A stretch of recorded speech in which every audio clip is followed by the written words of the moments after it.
everybody. I'm Kasia Kozak. Welcome to my Kasia's Voice. Today, I have a really good friend of mine, Michael Johnson. Hello. How you doing? How are you? Thanks. I'm doing great. Thank you so much for having me today.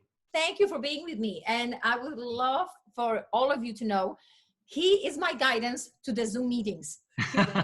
Yes, absolutely.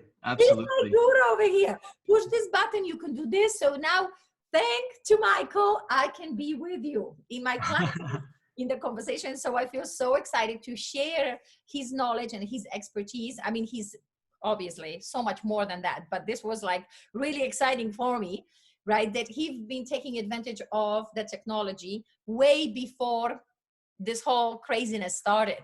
So why don't you, Michael, tell us a little bit about what you have done, what it is that you do, and then we just go from there. Awesome. Well, I actually have done a lot of different things. I mean, like you, I started dancing when I was young. I started when I was 5. And so got into the ballroom world and have been involved for a very long time. Competed pro 10 dance and did that with my wife. And I now own a ballroom school in Utah. And so I get to work with a lot of amateurs and professionals on their dancing. And so and sorry to like kind of interact. This is so awesome because anytime we talk, there are so many kids and young adults and, you know, especially for being from Eastern Europe, that's how we started. So every time we experience this, my heart, it's like, oh my God, like you're being choked, like transported to the time. So yeah, that's so awesome. It's great. We have a lot of fun. And, you know, obviously the times and the quarantine have been rough for a lot of studios, but you know, I've also been involved in technology. You know, I was probably one of those kids that was a original Nintendo, you know, when the first video games came out, and I was learning how to do it then. But I've always been fascinated with the trying to combine and utilize both sides, but also personal development. So I kind of have a few different areas. For a number of years, I was the chief operating officer for a small software company. And so I helped do operations for that before I opened my dance studio. And now I have a personal development company. So I've been working in the personal development, life coaching, and specifically I love talking about emotions, emotional control, education, intelligence, and mastery of emotions. And so I try to be able to play in a bunch of different sandboxes as I move forward. But I really do enjoy helping people understand and get educated about how to utilize their emotions and be able to take their life to the next level from a upgrade to their emotional operating system. So we have a good time doing a lot of different things. That's for sure. That's so exciting. That's fabulous. I mean, you know, that's a big part for our dance community, especially, right? How to take care of not just your body, your physical body, right? But your emotions in your brain, the brain operates everything, right? So if you program your brain in such a way that can get you places, the body will follow, right? And my degrees in psychology, so I've always been fascinated with that. And big part is to motivate our clients, to stimulate them, to create the journey, to create their career, going in the direction that they would like to go. And not only for dancers, but for anyone in their lives, right? That's a life journey, how you could actually navigate, but there is so much more to it than just the physicality of it. So that's so awesome. It's a lot of fun. And, you know, I've been able to have just my own life coaching clients through the years, along with being able to coach and train high-level athletes in the dance world, as well as athletes outside of the dance world. So it's been fun because being able to have that skill, like you said, is so useful in a lot of different areas. And you know, a lot of people don't realize how important it is to upgrade our operating system. We do it for our phones. You know, we update our operating system on our phone, and if we don't get one soon enough and the phone starts operating slow, we get annoyed. Oh, absolutely. But we don't teach our kids in elementary school or in middle school or in high school or even in college. We don't teach them how to execute their emotions, how to manage them, how to control them. We do a very poor job of that in society as a whole. And, you know, there's so much great information and there's so many great trainers and there's so much out there. And, there's a group of us that are really pushing hard to try to upgrade people's operating systems so that we don't have to suffer the way we used to. And so that's kind of the direction I've taken it. And last year I wrote a book about emotions, and it's just been a lot of fun. I have a podcast that I do Yes, this is that I put out 3 times a week. So it's Magic for Life. You can see in that's the book. right. Magic for Life, everyone. And I Yeah. will attach this to our link so people can actually see. Awesome. I'm so glad you're sharing all these fabulous projects. Yeah. Because you said a lot of time there is so much information out there, right? That it's overwhelming sometimes. Yes. Right. So it's nice when it comes to that information comes from someone that we know, that we trust, that we know that they have experienced with what we do, what we possibly might struggle, that challenges that we might encounter as we going through our, dancing journey or journey in life. And one of the things with the feeling, it's so interesting that, feelings or emotions, I feel like a lot of time we've been taught not to engage in those or to ignore them. Right. And I feel a big part of being able to change them or to do something first is to go, wow, this is how I feel. Right. And be okay with that, recognize that, and then just be a little bit present to it and maybe ask yourself, okay, why am I doing this? Right. Or not doing, I'm sorry. Why am I experiencing the feeling? Right. Because there is the feeling, there's the emotions, but then there is a reason behind it. And I feel as a society, lots of time we are so trained to use your brain, use your activity, right? Power through it and almost ignore the voice inside. And I feel the voice inside is the guidance through our life, right? And so that's so fabulous. That's so inspiring that you are, doing all these great things. Well, it's fun. And, they say if you do what you love, you don't work a day in your life. And so that's the goal, right? You Yes. do the things that you love. And I've been privileged to do that, being able to dance from a young age and then going to school for dance and then getting involved in personal development. I spent a lot of years getting a lot of certifications and education so that I could help all of the different groups that I get to work with, whether it be my developers for software or whether it be my professional dancers. It's the same operating system and we use the same heart and soul, and we have to learn to navigate that.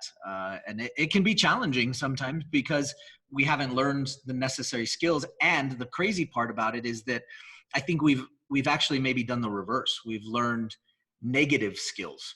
And so it's like, here's a hammer and we all own this hammer, but people are trying to use it to screw in a screw. And it doesn't work that way. Oh my God, I love your analogy. And it makes it so hard because we have these tools and we go, oh yeah, I have this ability to be happy, but we're like trying to screw in happy, Like we almost have any information, or like I call this, even when I coach, I tell people, okay, your technique, it's like a bunch of tools. You're going to Home Depot or, cooking ingredients, right? If you're cooking, and you have to know which one to use when. Exactly like what you said. If you have a hammer, it's a great thing to have a hammer. If you're putting a picture on, you are putting a nail in, versus if you're digging a ditch, right? So, but I feel like sometimes we get one information, one idea, and then we try to apply it everywhere. And lots of time, even though the information might be correct, it does a lot of harm because it's applied in the wrong thing. It's almost like it's good to have a salt, but if you're drinking a tea, you're probably not going to be putting salt into your tea. But that doesn't mean throw it away. Just for the tea, you have a sugar. For your soup, you might put the salt. So learning the skill and then learning when to apply the skill. I feel like that's such a huge thing that unfortunately, I feel we don't really take time to learn that, to sort things out. You do this for that result versus I just do this and you're hoping that something good is going to happen. Absolutely. And one of the things that I appreciate so much about the personal development realm is their understanding that there are 20 different types of hammers and they all could work for different people. And I feel like that's one area that I wish the dance world would maybe upgrade a little bit more and get better at, because I feel like through my upbringing, it was always, you're either with me or you're against me. And it was this mentality of like, I have a coach and I have to stick with them because I'm a loyal guy. I want to stick with my coaches, but there was this mentality that was passed on from a generation of, before me, that you have to be loyal, but they didn't explain that loyalty had nothing to do with getting education. And so I could have had so many more coaches. I could have had so many more teachers, but along the way, I don't know that I was always taught that it was okay, that there are different hammers to hammer in the nail, and they come in different shapes and sizes, and it's necessary, you know, to have that. And as I got into my pro career, I started having my team expanded. And as my team expanded, imagine that, so did my dancing. And I think that's a big deal. And in the personal development world, you know, it's been around for a long time. And because of that, I think they've gone through that growing phase of understanding that. And I work a lot with a lot of different personal development coaches and trainers. And we work together because we all understand that we each have a different way of hammering in the nail. And one of our ways is going to help. And our only goal is to help. Our only goal is to get that one person to get through the thing that they need to get through. And if my hammer doesn't quite work, maybe somebody else's will work. And then together we can help them get through it. And honestly, it's just about helping the people. And because it's really the goal. We're in it together. And just like you said, it needs to be a team. And yes, of course, we want you to be loyal, and we are loyal to our, you know, students, right? Because we care for you.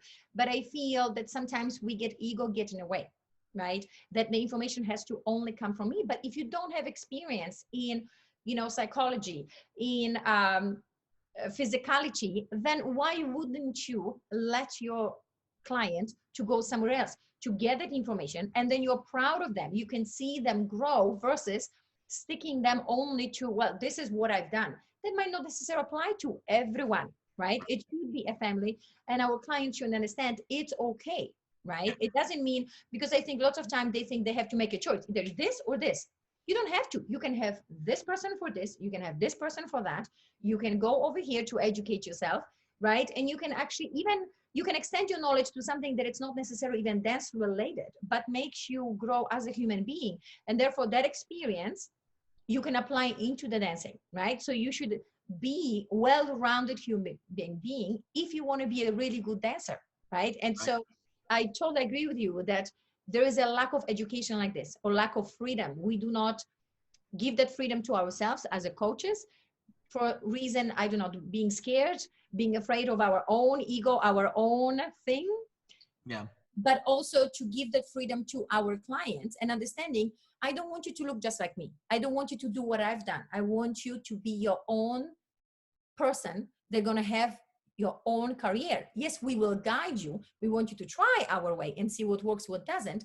But ultimately, it's about you moving forward in the world versus just making a copy of me. Yeah. I think there's a challenge. I mean, there's an innate built-in challenge, and that is that we are all competing to be the best. And so we have this idea of, I want to be the best, and when I'm the best, nobody else is as good as me. And so there's a ton of ego that comes with it. And it's sort of built into the nature of what we do, and that makes it difficult. But I think the industry's, I mean, I'd like to have an optimistic outlook. I think the industry is getting better. I think that we have a lot of people that are having a desire to take us to a new level, and hopefully that will pan out. You know, obviously there's people that are set in their ways, and that's unfortunate. But you know, I've always, you know, looked at different forms of martial arts, because for me in my dancing career, there was a particular form of martial arts that kind of opened my eyes to become a better dancer. And as I learned it, I understand that when you meet force with force, oftentimes, you know, you're never going to get anything done. And so in so many instances, you've got to release and you've got to realign, and we can together be more positive if we're not just butting heads. Totally. Yes. I think that's a good direction to go, you know, but it is hard because there's ages and decades and centuries full of tradition of how things used to be. And, you know, some of the older generation is going to hang on to those ideas tooth and nail, and they're just not going to let it go. And yeah, it's hard to let go of some of Yeah. the things. Like I remember, so I'm from Eastern Europe, right? I'm Polish, and it was always very much, it's a mind over matter. You got to push, you got to do. It's survival of the fittest, right? So that was always kind of often in the beginning. That was my thing, and then I discover Bruce Lee, and oh my God, I fall in love with his philosophy. I remember reading about, he was asking, which tree would you consider a stronger one? A big, strong, solid tree, or something that's a little bit more, flexible, right? And of course, the natural thing is, oh yeah, the strong, like oak, right? It's strong, it has strong branches. But then he goes, yes, that's great. But then when the snow comes in and the branches keep on falling because they have no flexibility, the little tree just bends a little bit, let the snow fall, and then it keeps on coming up. So then at the end you go, well, which one have a higher chance of standing up, of moving on? And you go, wow, that's an interesting way of being, not losing your way, not losing what it is that you believe in, but being flexible enough to see, oh, be aware of this versus be aware of that, and then see how you can navigate through, right? So you maintain your core, but you're incorporating other things within. And I find it so inspiring. When I discovered this, I'm like, oh my God, this has been like such a huge change for me, right? Because lots of time, again, it was very much this or that. There was no, you can be flexible. And then you discover that, forget dancing, anything in life, people that are really strong, they have the core value, but they're very absorbing and accepting and flexible with hearing what other people have to offer. And sometimes we change based on what we think, oh, that applies, that doesn't, this I agree with. So you create a different way of being, which is awesome. Yeah, absolutely. And there's just so much from these other forms of movement of the body that we can take into and help our athletes get better. Yes. It doesn't even matter what level of athlete you are. I mean, I dealt with Pro-Am and did Pro-Am for a number of years. In fact, I had a great group of ladies that were I was privileged to have be my biggest fans, and it was great because there was this mutual feeling. I was their biggest fan, and I wanted to do anything I could to help them succeed at the goals that they had set, but they had all had different goals, and so it was a lot of fun. And in that time period, learning other forms and other ideas of how to work the mind, the body, and the soul in Mhm. conjunction to each other was so valuable. And it's what we need. It's how we're going to evolve to the next level of dancing, for sure. Right. No, I think that's awesome. And I believe very much, especially in the pro-am world, right? There has to be much more understanding and slightly different approach mindset versus with the kids, right? With the kids, even if they don't have such an understanding, they have to develop the skill, they have to develop their body. So a lot of time it's repeat, repeat, repeat, and they can still produce the result. As we progress and as we get older, right, the body need a little bit more explanation, understanding, a little bit more guidance through the brain, understanding. Yes, of course, the repetition, it's still a huge thing, but we definitely need to engage the thinking significantly more than at 5 years old, right? Or 10 years old, right? So that's another interesting part, that as we coach different clients, we also, as the coaches, need to be a little bit more flexible, or possibly send our clients to another person that's going to be the best fit. Like, and I'm sure you've noticed this, there are people that work with adults, there are people that work with the kids, young kids, a little bit older kids, young adults, then grown-ups, then maybe professional couples, then pro-am, and everybody have almost like going to a specialist. Everybody have their own way of communicating with them.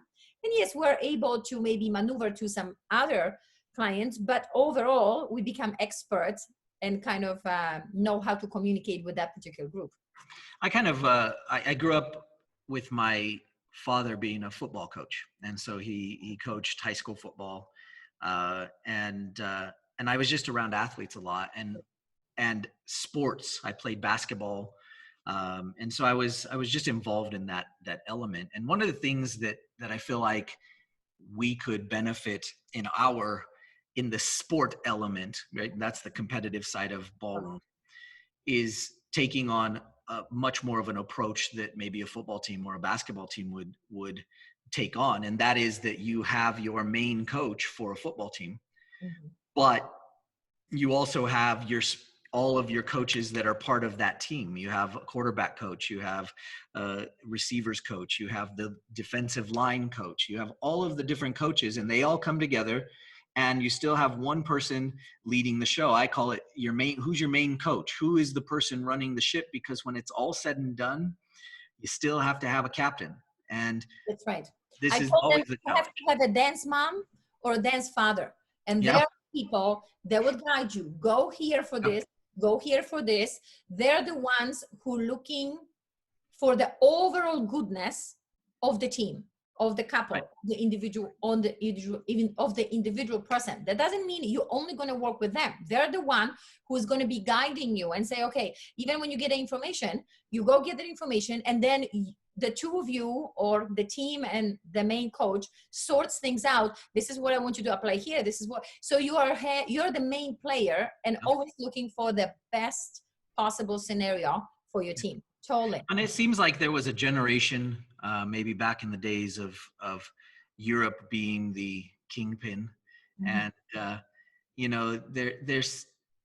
It seems as though when you look at the history that there was a certain development that got to that point where they believed that, and they had their dance moms and their dance dads, and they had that idea and they understood that, and then somewhere in there it got messed up, Right. and maybe the people coming up the ranks took it the wrong way, or understood it wrong, and it didn't come across the same way that maybe it was intended. And I think that's really where we've got to get back to. We have to get back to that place, and I hope that's the case. I've kind of stepped back a little bit from my teaching, specifically because I wanted to be able to impact dancers on a mental and emotional level, and really just step back from that fear from other coaches being like, well, I don't want you to, I'm afraid you're going to steal my student. And so in order to do that, I've kind of stepped back a little bit. And yes, I can teach Latin and standard and smooth and rhythm. Yeah, I can do all of that. But I'm going to step back away from that a little bit. And all I'm going to talk to you about is why. What's going on in here? Why are you missing your it factor? Why is it that you buckle under pressure when you go out on the floor? Why is it that when you step out on the floor, only 80% of what you were able to do in the studio comes out instead of 100%? What are the reasons that those things are being held back? And how can we bridge that gap? And yes, I happen to understand your dancing, but you working on your rumble walk isn't gonna make it any better. And I think that's a lack of education as well, or lack of understanding, because as a coach who does both, I've noticed that it's a very tricky conversation to move your student to it's here versus in your body. Yeah, I've noticed that lots of times, like, oh, no, but yes, I hear you. I need to think differently. I need to understand. But what's should I straighten the leg or should I bend my leg? What's the hip action? I'm like, I'm trying to tell you, it doesn't matter. At some point, those things do not matter because everybody is equally good. Everybody is equally committed. Everybody have access to the same physical information. What's going to set you apart? It's how do you operate your system, right, from here, from your heart. What it is, how you're going to maneuver through your feelings, through the thought process, and therefore your body can produce it, versus only thinking, could you just place my arm? Yes, I can place your arm, but that's not really going to do it in the long run. So yeah, that's something that I've noticed. It's a little bit tricky because sometimes it almost feels like our clients are scared that they're going to miss on the physicality of it, right? Because that's what they see, right? That's what they see. And I feel like we have the responsibility to train them to understand there is more to it. It's almost like the physicality is like seeing the car from the outside. Yes, you see this fabulous car going forward, but in order for the fabulous car to go forward, you need to build the engine. You need to understand where does that movement come from, right? That it's not just all going forward. There's all kinds of locomotions happening in the engine that has nothing with forward, but the car of its own goes forward, right? And I feel like it's not, and I take this responsibility on us, the teachers and the coaches. We don't make this clear enough to our clients that there is more to it than just the outside of the car to win the race. Yeah. Okay, so now Could you also tell me a little bit, because we've just done your ballroom online tournament.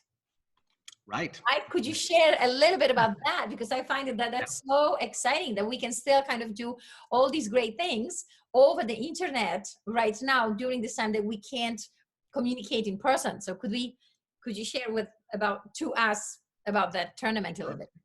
I was this year in March is the Amateur Nationals in Utah. So we're lucky to have it here in our home state, and it's a huge comp. It's at a stadium, Yes. and the stadium fits 27,000, and we do a great job of filling it up. It's huge, and it's Oh, I know. I've been there. It's yeah, unbelievable. crazy. The venue is beautiful, and we're lucky to have that opportunity. And our dancers throughout the US all train all year long to be able to go to their nationals. This is their big moment as amateurs.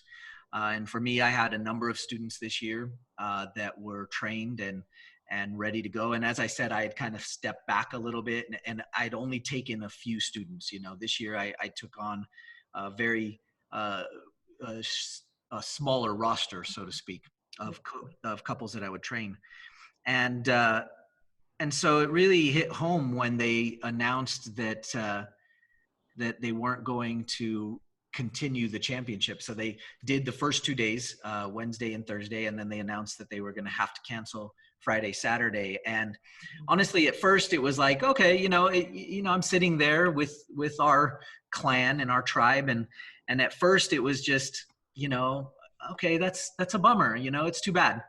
But then I looked down to my right, and one of my high school girls that had trained with her partner all year long, and I looked down to my right, and she was just bawling, and she had worked so hard through this whole season.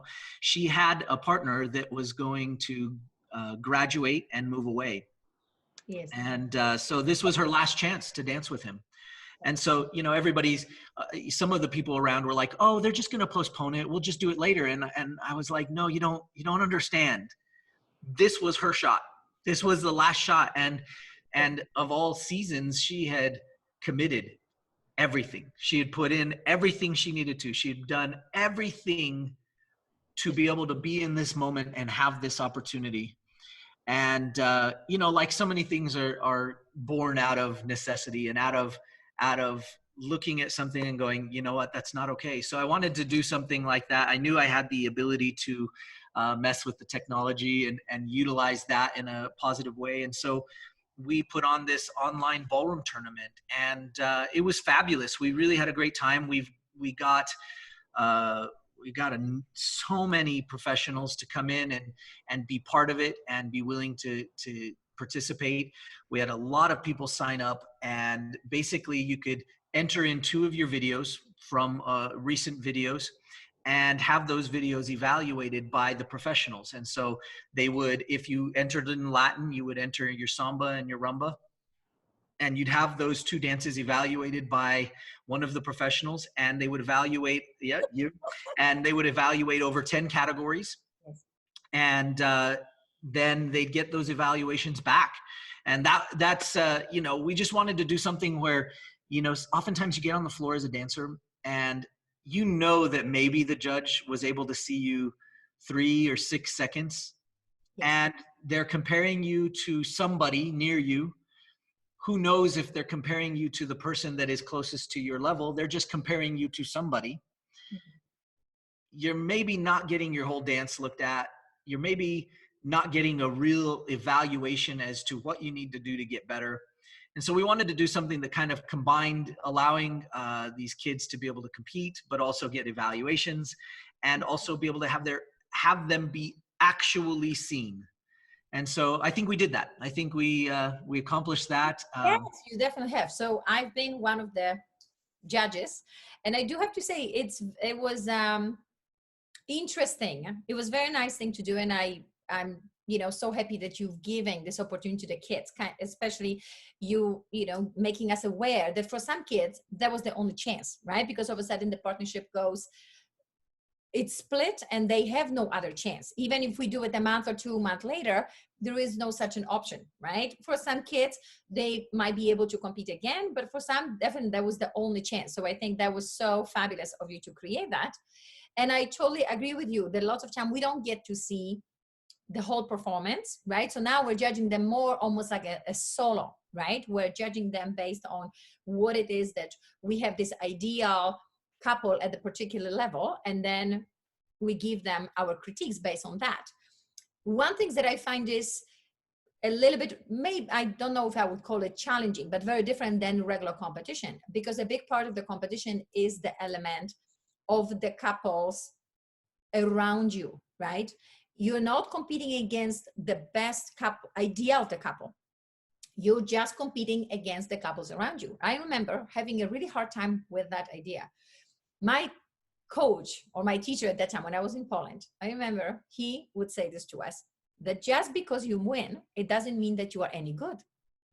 And I'm like, what do you mean? Especially when you're like 13, you go, no, no, no, no, no. When I win, I am good. I'm the best, right? And at that young age, I had such a hard time wrapping my head around that. And then, of course, as you get older, as you start teaching and coaching, you realize you don't have to be good. You just have to be better than person next to you, or the 6 people or the 12 people to win, right? And unfortunately, not often, but sometimes it happens, everybody is off time and we still have to choose the winner. Or everybody does something funky or slightly off and we still have to choose the winner, right? So you still rank them based on who you're competing against. And that still doesn't mean what it is that you do is what you should be doing, right? So that's a very interesting, that's an element that you can't get until you see everybody all together. Another aspect that I found it a little bit challenging, one of the criteria that you actually had, the it factor, right? That was challenging. Some of it was because of the age, like when you're so young, what's your it factor, right? Another thing, lots of time I think we find the it factor comparatively to other people. How are you standing out on your own versus in a group versus just on your own? So as you're looking at each couple and you're trying to rate them on the it factor, that's the part that I found probably the most challenging out of anything else, right? Because it's so personal. And lots of time, it's not necessarily what they do, but the feeling that they give you. And when you're just looking at the video, it's a flat feeling, right? You don't really get that energy coming at you. You don't really get that excitement, that experience. So some of the things I thought it was fabulous. Some of the things, and I'm sure I'm probably not the only one who has those feelings. It was an interesting feeling for me. And then you have to kind of find your own way as a judge. How are you going to score that? How are you going to be fair, right? To make sure that everybody gets your best. That's what we were looking at as well. We knew that some of those challenges were going to come about because it's that's also why we didn't call it competition.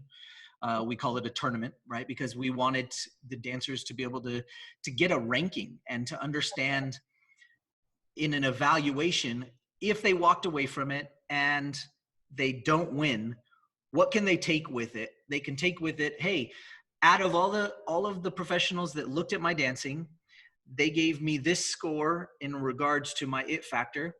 Okay, I either am really high or I'm really low and I need to do something about that. And now I can go and seek out the right portions to put into my team.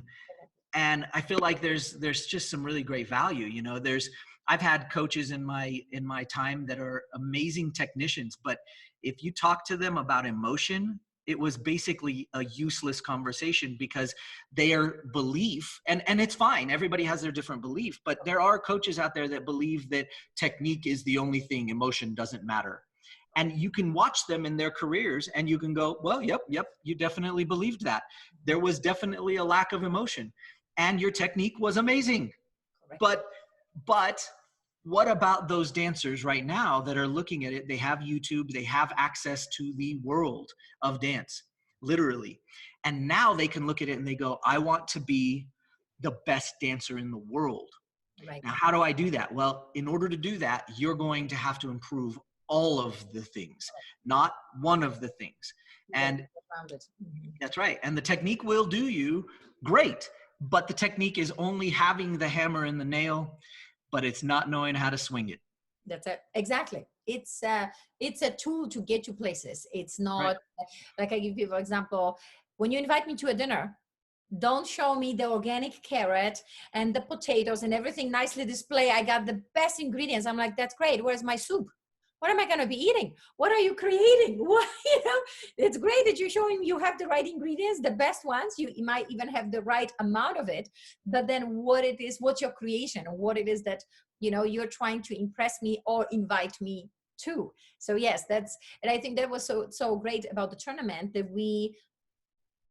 that our participants were getting a feedback on different aspects of their dancing, right? Versus just being compared. Because when you're being compared, you just place you, but you don't have the information why we're placing you that way. Just like you said, we don't have time to look at the whole dance, right? We just have overall, we like it, we don't. It's a comparison based on the information that we have, the feeling that I give us, the time. Sometimes we look at you at the good moment, sometimes we look at you at the bad moment. So this way we are able to study everything from the beginning to the end. It's much more educational to improve it versus just who is going to cross the finish line first. Mm-hmm. Well, and the next level up from that, like we figured, okay, what would be the ideal?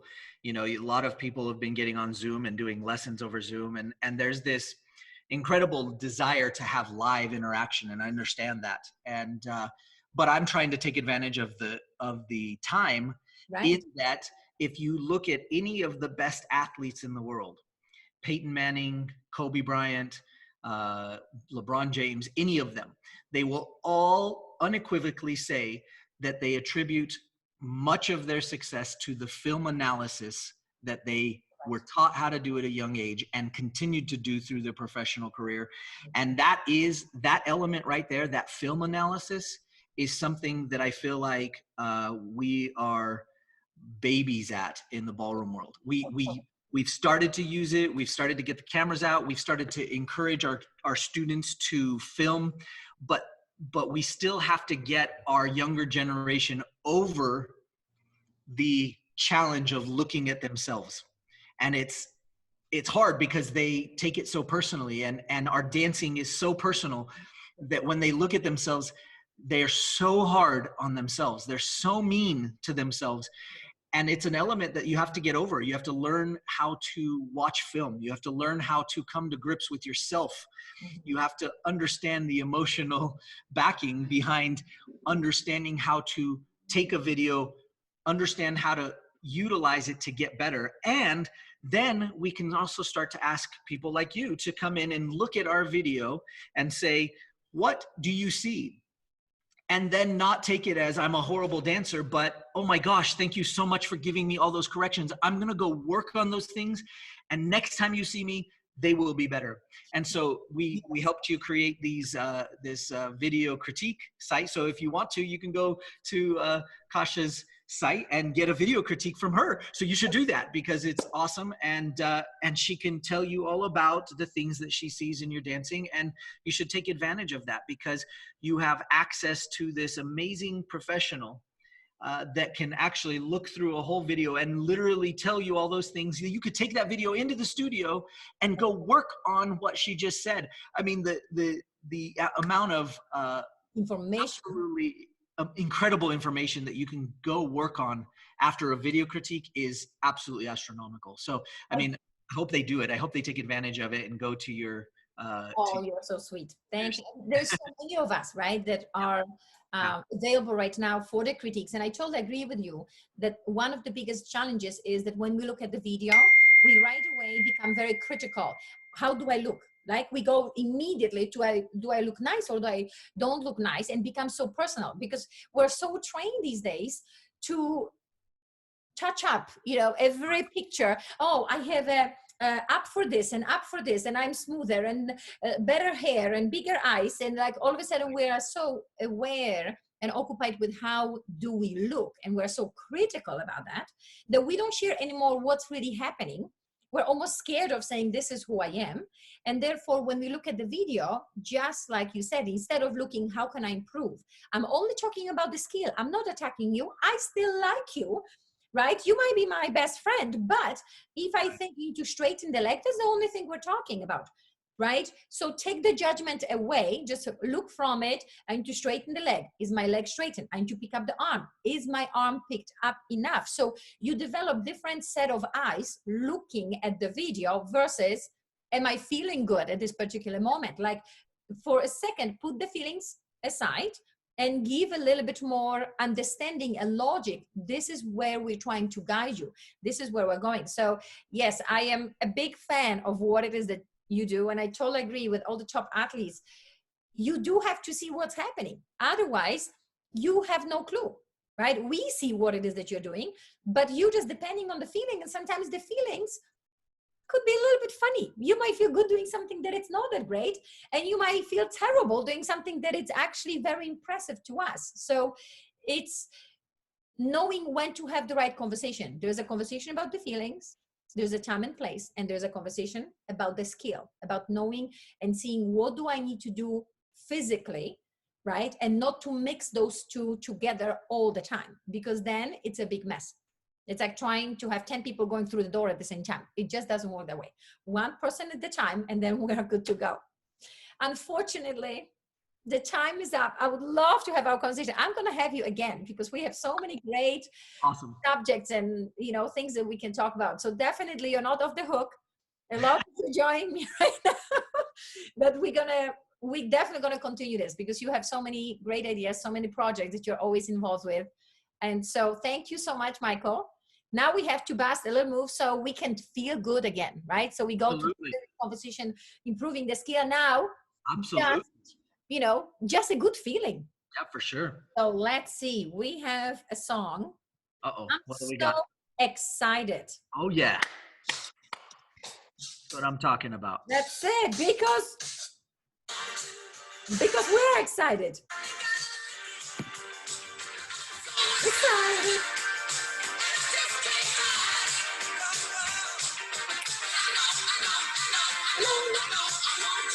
Thank you, Michael. You are awesome. I see you soon. All right. We'll see you later. Thank you so much. Thank you. Bye. Bye-bye.